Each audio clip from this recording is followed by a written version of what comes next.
It's time to get down and dirty with the word of Blake. That's right, they're going to play by a certain set of rules, and we're just not gonna.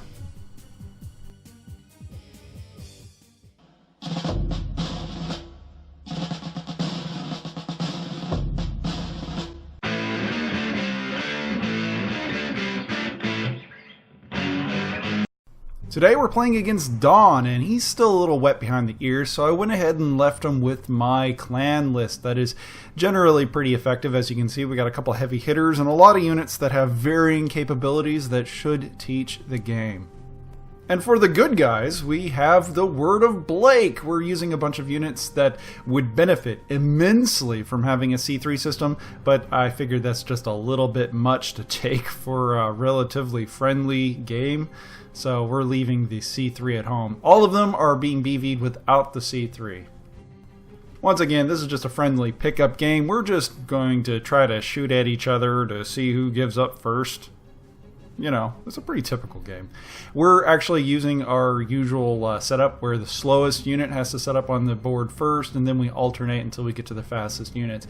And though a lot of the Word of Blake stuff that I got is pretty quick, the clan just have them in spades. It's an interesting dichotomy that we're able to share or explain between these two different units, because you got the clan, which are easy to use. Everything that they have is just better, and then you have the Inner Sphere Word of Blake units that I have that are just pulling all kinds of crazy gotcha kind of rules and you know, catch-22 mech setups that kind of sort of get close to what the clan are doing, but they're just not the same. The Dawn gets the raw end of the initiative this turn as he moves his Mad Cat Mark II up the center, again following the rather sound advice of moving the slowest units first, and he's going to try to escort either of the two heavy clan assets with the lighter assets around him, with the Mad Cat Mark II being escorted by the Uller and the Locust, with the Hellstar and the Shadow Cat escorting each other. It's funny, throughout the entire match he consistently forgot the Shadow Cat and the Hellstar and got them confused, and you can see pretty often during movement the Hellstar ends up moving a lot faster than it should, or the Shadow Cat moves a lot slower than it should, and it was pretty funny.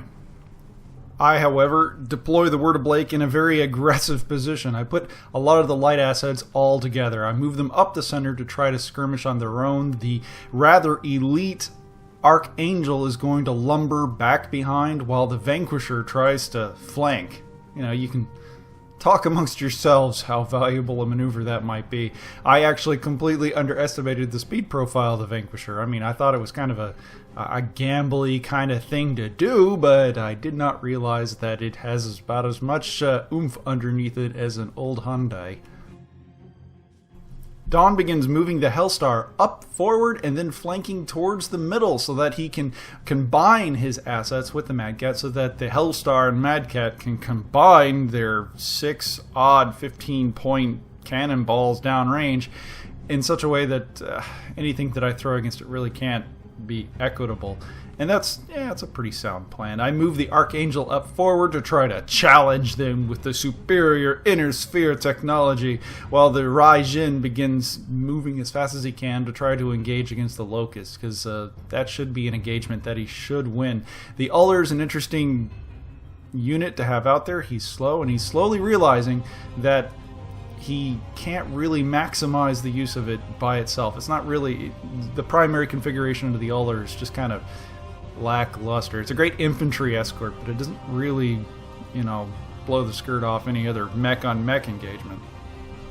Meanwhile, I continue with the plan to send the Word of Blake lighter assets up the center into the trees and around. We're keeping everything rather broad, making sure that our hit mods are just as high as possible in an attempt to try to dissuade any kind of lucky shot off any of those otherwise superior clan platforms. While the Vanquisher, now realizing my horrible mistake, is just huffing it as fast as he can, just straining that engine, trying to get into a position where he might be able to get a shot. Now, this is interesting in that he has to be very careful, because the Vanquisher does hit like a brick house, but he has to be within range, and he has to have a shot, and there's like this really narrow area that I can dissuade him from ever getting close to those hills, so long as he's aware of where the Vanquisher is.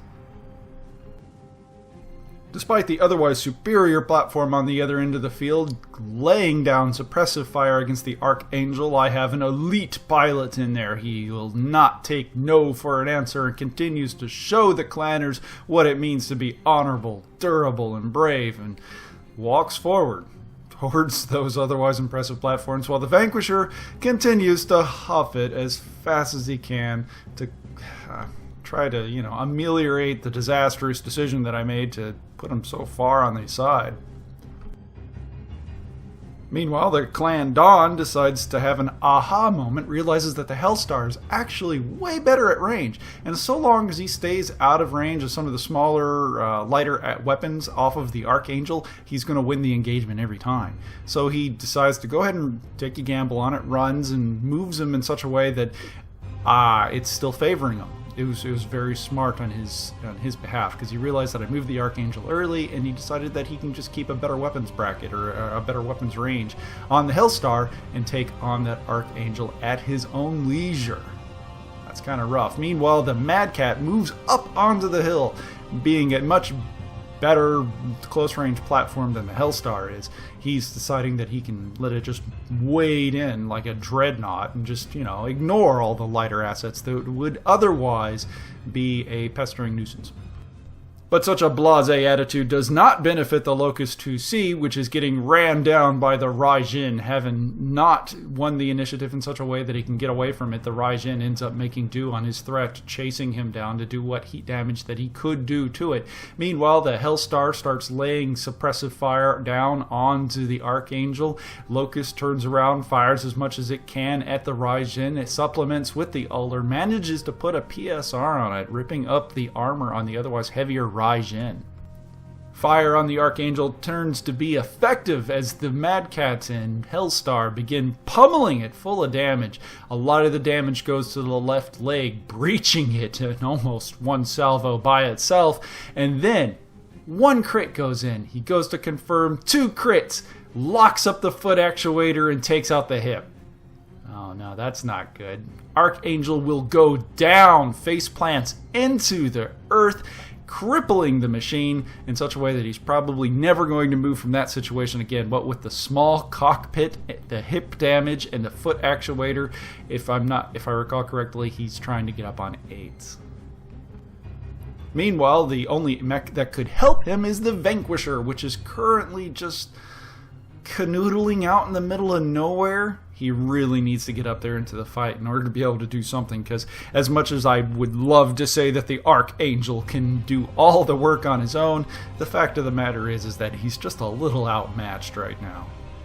However, coming to the rescue is the Light Ray, targeted right here, tries to go in to damage the Mad Cat, does very little, ends up getting some secondary munitions off of the Mad Cat in return, rips himself up, goes for the kick, misses, falls onto the ground.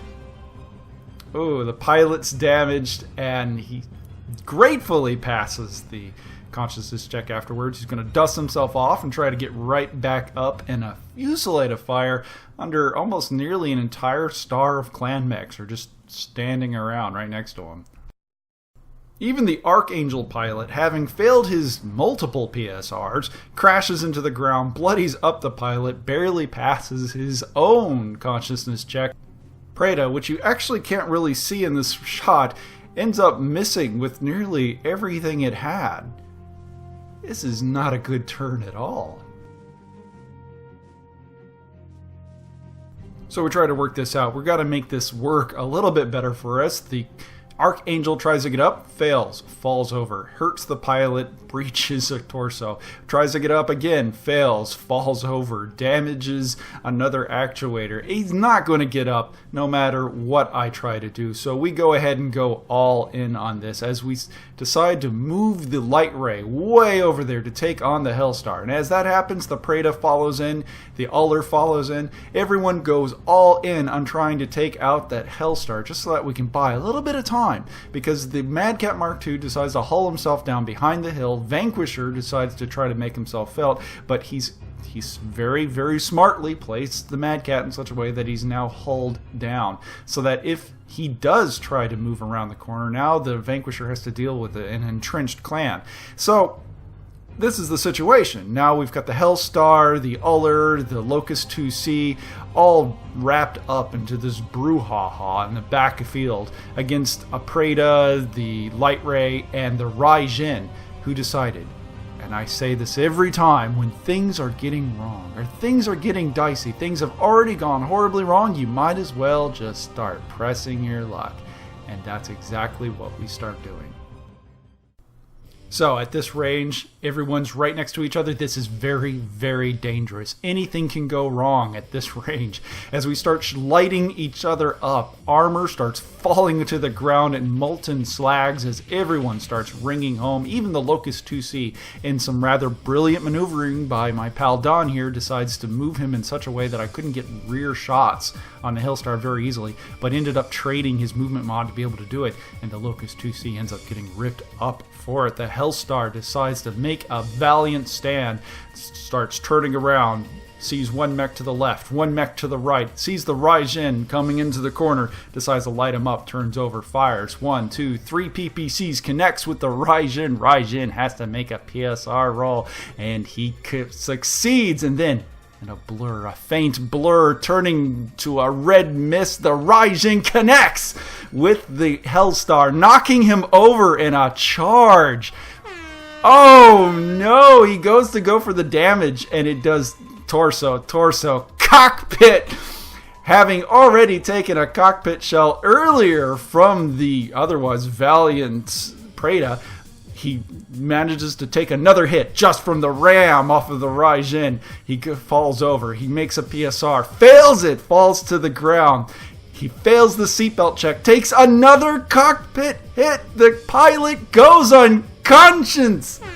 Oh, the humanity. The Hellstar, otherwise completely pristine, got mugged. I kid you not, the Raijin had a 7-hex charge lined up. I figured, we should go for broken. We took a page out of the football playbook and we just decked the quarterback. He did not see it coming. He wasn't even facing in that direction, and we laid him flat.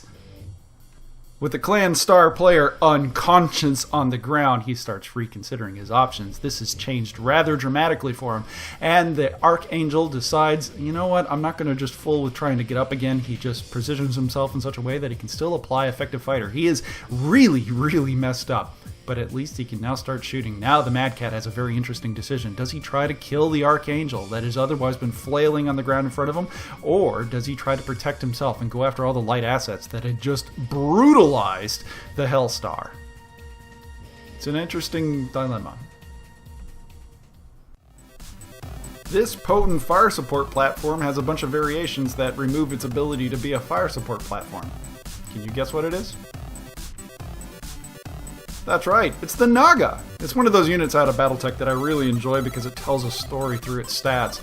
Every variation that came after the first, which was an excellent platform, ends up stripping out ammunition to add more close combat dual weapons because, hey, what's a second line clansman gonna do? Cockpit cracked open by the Raijin. The Hellstar lies on the ground, twitching with no response from the pilot, so the light assets begin making their presence felt as the light ray is sent off to annoy as many of the clan elements as they can, as the clan have lost the initiative pretty hard this turn. Meanwhile, the Preda turns around with its targeting computer, gets into the rear arc of the Hellstar, and begins to absolutely emaciate it, making called shots to take the head right off. While the Raijin also offers support to do the exact same thing, but the Preda is capable of doing it by itself, bagging the Hellstar in one turn's worth of fire. Light Ray is, however, significantly compromised, as being so slow over there is going to lend it to be shot quite a bit. But our buddy Don has so far decided that it is better to engage the Vanquisher that has finally showed up to the fight, because apparently that was happening somewhere, as it spools up its racks. Decide, okay, I gotta get it, rolls out and hits with absolutely nothing. This was his turn. He should have hit with something, but no. Fire off the Mad Cat proves to be absolutely vicious, causing a PSR onto the Vanquisher, which he will fail, fumbling onto the ground in his moment of inglory, and causing a point of damage to the poor pilot. Light Ray tries to make his charge. Again, it worked well for the Raijin. Let's try to double down on this. He makes a charge against the Locust, which again wasn't really generating his mod this turn. He misses. He tries to divert, and ends up trying to charge the Mad Cat. We have to go back and forth on the rolls just a little, and it ends up just, we rolled it. It displaces the Mad Cat. It's not an accidental charge. But even despite that, being shoved into the back was enough to cause it to fail a PSR, fall over. Though the reason for that PSR was the Archangel. Making the choice to actually just sit there and shoot actually ended up being rather fortuitous, because he still has all his weapons, just minus, one arm, because he has to prop himself up. So the clan now see that they need to absolutely put down that Archangel. They can't allow it just to sit there making pot shots. But of course, it's also an interesting decision. You could ignore it and put a lot of fire onto the Vanquisher, or you can try to get rid of the Archangel. He decides to split up his forces. He's sending the light assets to take on the Archangel, but they don't quite get close enough to be terribly effective at it, but unfortunately is in relatively good range band for the Archangel. While the Mad Cat powers up his engine, starts thundering around to take on the dunce-like Vanquisher. Vanquisher finds the button to make the mech stand up, but apparently didn't read any of the brochures regarding how mechs actually function, and he just falls over. Twice. At least he didn't hurt the pilot this time. Light Ray begins moving forward. He's going to try to annoy the Shadow Cat, while the Preda tries to leap forward, again annoying the hell out of the Mad Cat, while the Raijin, having nothing better to shoot at, and finally in a position in which he can generate the prodigious heat that he is capable of generating, decides to start tagging the Uller. The Vanquisher, down but not out, weathers a storm of fire off of the Mad Cat. Again, he can't seem to miss with that thing, and the Vanquisher starts falling into pieces before it's ever hit anything with a single one of its weapons. The Uller and the Shadow Cat begins turning around and pummeling the Light Ray for all the fire that they can get, while the fire that is placed onto the Mad Cat ends up being non-effective. Most of it connects, but the Mad Cat is just a tank. Far enough out to actually see the Archangel, but not close enough to actually do much damage, the Shadow Cat and Locust 2C present themselves as very, very tempting targets for the Archangel, which decides to go ahead and light up the Locust 2C, which, as you can see, turned its back to it. The Don's idea at the time was that he was really, really concerned that I was going to flank it and rip up its rear arc, but the Locust 2C has got armor like tissue paper to start with, and he's been kind of sandblasted off this entire game anyway, so it really didn't matter if I was shooting at its back. But now that I've got mech-grade weapons, snub-nosed PPCs, heavy PPCs, and whatnot, it's amazing that the Locust 2C lives through this. It falls down, but it is no better for the exchange. Stray round off of the Mad Cat connects with the cockpit of the Vanquisher. That's not great. He takes another pilot wound, falls unconscious. Wow, he's done absolutely nothing this entire game, and as he falls unconscious immobile, the lurking, stalking Mad Cat begins moving forward, walking ever so slowly, very patient to keep his to-hit mod low, while the Shadow Cat moves forward to try to kick the Archangel. This is the last hurrah. He can do just a little bit of damage to it. He will put the Archangel down. He moves the Locust 2C in to help seal the deal, while the Light Ray moves in to escort as the Raijin, now under something of a heat load, decides to engage the Locust 2C and try to put it down. Mad Cat carefully lines up his Gauss rifle, medium lasers, and LRMs and decides to unload on the Vanquisher, prone and immobile, and manages to do a lot of damage, slagging off the armor into a billion little pieces, but surprisingly doesn't put it down. Meanwhile, the Locust 2C gets the raw end of it as the Archangel, still very alive and functional, decides to open up with one of its heavy PPCs on him, tearing him from this point to Kansas. Even the Shadow Cat, desperate to try to put some damage down with his ATMs, manages to whiff with one of them, not putting down the Archangel, even though he has almost no armor to support himself. Well, the Raijin and Light Ray absolutely emasculate him, pulling off nearly the armor on every section, giving him a PSR that I do believe he fails. At this point, we call it. It was looking really, really good for the clan there for a while, but it just went so wrong so fast. Making the Raijin charge like that, I thought was just kind of a... I mean, he had, what, a roughly 25% chance of making that even connect, but I had no hope that it would actually hit the pilot and cause so many successive head hits in one turn to cause the pilot to go unconscious. And that's where the game turned, and from then on out, he was just reacting to what was changing. Even though the Vanquisher served absolutely no purpose, he just really didn't have any way to compensate from this point forward, because he was just a turn away from losing the Shadow Cat, and nearly everything else had lost nearly all its armor. The only unit that it still had in any kind of reasonable functional state was the Mad Cat Mark II, who was running out of ammo. So, take what you will of that. This has been an Ouchies Batrep, and thanks for watching. I'm not really sure what he could have done different, but we went back and forth. There are some minor movement patterns that he could have adapted for the Locust 2C to let it live a little longer, but really, I think the dice were kind of against him in this one. But he's getting there, that's for damn sure. I was really proud when he decided to do some movement blocking shenanigans with the Locust 2C right before the Hellstar bought it. Then I stopped offering as much advice. But, you know, there's really no amount of advice that could have helped the Hellstar just cracking like that. They're neither better. I think it's sadder for the clan to be like, yeah, I'm mediocre. Yeah, their pilots should all be 3-4s. This is the B squad, the clan's B squad.